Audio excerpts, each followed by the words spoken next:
കോടതി വിധിക്കെതിരെ അപ്പീൽ പോകാനാണ് പ്രോസിക്യൂഷന്റെ നീക്കം. ഗൂഢാലോചന സംബന്ധിച്ച് തെളിവുണ്ടായിട്ടും വിചാരണ കോടതി ഇത് പരിഗണിച്ചില്ലെന്ന് കാട്ടി ഉടൻ ഹൈക്കോടതിയിൽ അപ്പീൽ ഹർജി ഫയൽ ചെയ്യും. അതിജീവിതയ്ക്കൊപ്പമാണെന്ന് സർക്കാർ കേന്ദ്രങ്ങളും പ്രതികരിച്ചു. ദിലീപ് അടക്കമുള്ളവർ ഗൂഢാലോചന നടത്തിയതിന് തെളിവില്ലെന്ന് ചൂണ്ടിക്കാട്ടിയാണ് കോടതി ഇവരെ വെറുതെ വിട്ടത്. എന്നാൽ ഗൂഢാലോചന സംബന്ധിച്ച് കൃത്യമായ തെളിവുണ്ടായിട്ടും ഇത് പരിഗണിച്ചില്ലെന്നാണ് പ്രോസിക്യൂഷൻ നിലപാട്. ഉടൻ തന്നെ ഹൈക്കോടതിയിൽ അപ്പീൽ ഫയൽ ചെയ്യും. ഒരു ഭാഗം തെളിയിക്കപ്പെട്ടെങ്കിലും എല്ലാവരും പ്രതീക്ഷിച്ചതുപോലെയുള്ള ഒരു വിധിയിലേക്ക് എത്തിയിട്ടില്ല.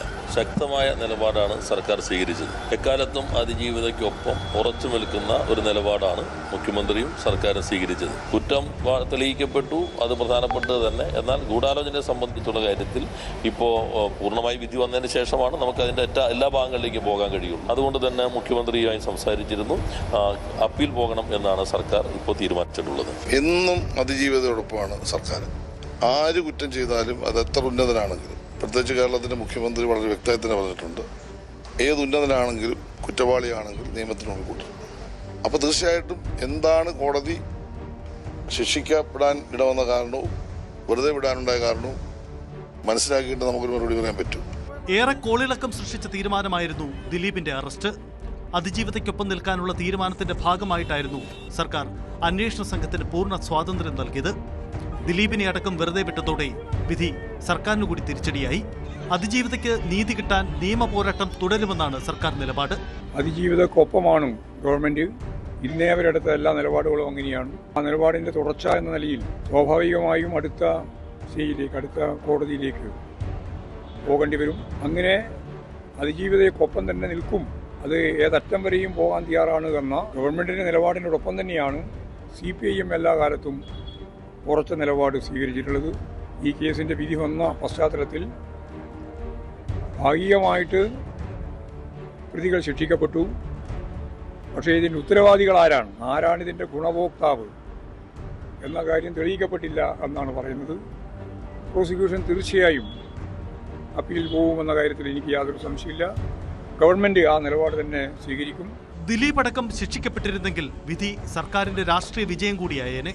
അതേസമയം യാതൊരു തെളിവില്ലാതെയുമാണ് ദിലീപിനെ കേസിൽ കുടുക്കിയതെന്ന് ദിലീപിന്റെ അഭിഭാഷകൻ വാദിക്കുന്നു. ഞാനിപ്പോൾ അരനൂറ്റാണ്ട് കഴിഞ്ഞ കേസാണ് തുടങ്ങിയിട്ട് ഇതുപോലെ ഒരു തെളിവും സത്യമായിട്ടൊരു തെളിവില്ലാത്ത ഒരു ചാർജ് കണ്ടിട്ടുമില്ല. ഒരു കള്ളക്കേസ്. അത് ഇപ്പം ഞാൻ ആ കേസ് മാറിക്കഴിഞ്ഞാൽ പിന്നെ നടക്കത്തില്ല. ഞാൻ എന്റെ കാലിന്റെ ഓപ്പറേഷൻ പോലും മാറ്റിയത് ഈ കേസ് കൊണ്ട്. 21 ഡിസംബർ ആയപ്പോഴത്തേക്ക് 200 സാക്ഷികൾ വിസ്തരിച്ചു കഴിഞ്ഞു. ലാസ്റ്റ് വിറ്റ്നസ് ബൈജു പൗലോസ് അയാളുടെ മൊഴിയെടുക്കാൻ വേണ്ടി വെച്ച ദിവസമാണ്. അന്ന് പ്രോസിക്യൂട്ടർ ഒരു കാര്യമില്ല ഇറങ്ങിപ്പോയി. അതുകൊണ്ട് പെറ്റീഷൻ കൊടുത്തു, ഫർദർ ഇൻവെസ്റ്റിഗേഷൻ. അയാൾ കോടതി ഹാജരായില്ല. അങ്ങനെയാണ് മാറിപ്പോകുന്നത്. അല്ലെങ്കിൽ 2022 ഏപ്രിൽ തീരേണ്ട കേസ്. തദ്ദേശ തെരഞ്ഞെടുപ്പ് വോട്ടെടുപ്പിന്റെ തൊട്ടു തലേന്നാണ് പ്രമാദമായ കേസിൽ വിധി വന്നത്. വിധി തെരഞ്ഞെടുപ്പിനെ സ്വാധീനിക്കാതിരിക്കാനുള്ള മുൻകരുതലാണ് അപ്പീൽ പോവാനുള്ള പെട്ടെന്ന് തന്നെ ഉണ്ടായ തീരുമാനം. ന്യൂസ് 18 കൊച്ചി. കോടതി വിധിയിലൂടെ കുറ്റവിമുക്തനായ ദിലീപ് സിനിമാ സംഘടനകളിലേക്കും ഉടൻ തന്നെ തിരിച്ചെത്തും. ഫെഫ്കയിലേക്ക് തിരികെ എടുക്കുന്ന കാര്യം ഉടൻ പരിഗണിക്കുമെന്ന് ജനറൽ സെക്രട്ടറി B. ഉണ്ണികൃഷ്ണൻ അറിയിച്ചു. കേസുകളുടെ അടിസ്ഥാനത്തിൽ മാറ്റി നിർത്തിയിരുന്ന ദിലീപിനെ താരസംഘടനയിലും തിരികെ എടുക്കുന്നത് ഉടൻ പരിഗണിക്കേണ്ടി വരും. എന്നാൽ അതിജീവിതയ്ക്കൊപ്പം നിയമ പോരാട്ടം തുടരുമെന്ന് WCC അംഗങ്ങൾ വ്യക്തമാക്കി. അതിജീവിതയ്ക്കൊപ്പം എന്ന് പറയുമ്പോഴും ദിലീപിനെ വെറുതെ വിട്ട കോടതി തീരുമാനം സിനിമാ മേഖലയിൽ പൊതുവെ ആഘോഷിക്കപ്പെടുകയാണ്. താരസംഘടനയായ അമ്മയിലും സിനിമാ രംഗത്തെ അനുബന്ധ സംഘടനകളിലും പ്രധാനിയായി നിൽക്കെയാണ് നടി അക്രമക്കേസ് ദിലീപിനെ വീഴിച്ചത്. താരസംഘടനയെ നിയന്ത്രിക്കുന്നതിനൊപ്പം നിർമ്മാതാക്കളുടെ സംഘടനയിലും തിയേറ്റർ ഉടമകളുടെ സംഘടനയിലും ദിലീപിന് അന്ന് പകരക്കാരനില്ലായിരുന്നു. കേസും പിന്നാലെ അറസ്റ്റും ദിലീപിനെ സിനിമയുടെ മുഖ്യധാരയിൽ നിന്ന് തന്നെ ഇല്ലാതാക്കി. ഒടുവിൽ കോടതി വിധി വന്നതിന് തൊട്ടു പിന്നാലെ സിനിമാ സംഘടനകളിൽ സജീവമാക്കാൻ നീക്കം ആരംഭിച്ചു. ദിലീപിനെ തിരിച്ചെടുക്കുന്ന കാര്യം പരിഗണനയിലെന്ന് ഫെഫ്ക ഭാരവാഹികൾ സ്ഥിരീകരിച്ചു. ഞങ്ങൾ ദിലീപിനെ ഒരു ട്രേഡ് യൂണിയൻ എന്ന നിലയിൽ ക്രിമിനൽ കുറ്റാരോപിതനായ അദ്ദേഹത്തെ അംഗത്വത്തിൽ നിന്നും സസ്പെൻഡ് ചെയ്തിരുന്നു. ഇന്ന് വിധിയിലൂടെ അദ്ദേഹം കുറ്റവിമുക്തനായി മാറിയിരിക്കുകയാണ്. ആ സാഹചര്യത്തിൽ തീർച്ചയായും അദ്ദേഹത്തിൻ്റെ അംഗത്വത്തെ സംബന്ധിച്ചിട്ടുള്ള തുടർ നടപടികൾ എന്തായിരിക്കണമെന്ന് നമ്മൾ ഡയറക്ടേഴ്സ് യൂണിയനോട് ആലോചിക്കാൻ ആവശ്യപ്പെടുന്നുണ്ട്. അപ്പോൾ ആ വിഷയത്തിൽ ഡയറക്ടേഴ്സ് യൂണിയൻ ഒരു തീരുമാനമെടുക്കും. താരസംഘടനയിലും ദിലീപിനെ ഉടൻ തിരികെ എടുക്കേണ്ടി വരും. അങ്ങനെ കാര്യമായിട്ട് വന്നിരുന്നില്ല. പിന്നെ തീരുമാനങ്ങൾ എടുത്തിട്ടുണ്ട്, അവിടുന്ന് സംസാരിച്ചോളും. ഞാൻ അമ്മയുടെ സ്പോക്ക് പേഴ്സൺ അല്ല. വ്യക്തിപരമായിട്ടാണെങ്കിൽ എനിക്കതൊരു സന്തോഷം തരുന്ന വാർത്ത തന്നെയാണ്. കാരണം ദിലീപേട്ടനെ പോലൊരാൾ അന്നും ഇന്നും ഞാൻ അത് തന്നെ പറയുന്നത്. അദ്ദേഹം അങ്ങനെ തെറ്റ് ചെയ്തെന്ന് ഞാൻ ഒരിക്കലും വിശ്വസിക്കുന്നില്ല. അത്രേ ഉള്ളൂ. അമ്മയുടെ ഭാഗത്ത് നിന്ന് തിരിച്ചെടുക്കാനുള്ള അതായത് അത്തരം തീരുമാനങ്ങളൊക്കെ നമ്മൾ ജനറൽ ബോഡിയിലൊക്കെ ആയിരിക്കും ഉണ്ടാവുക.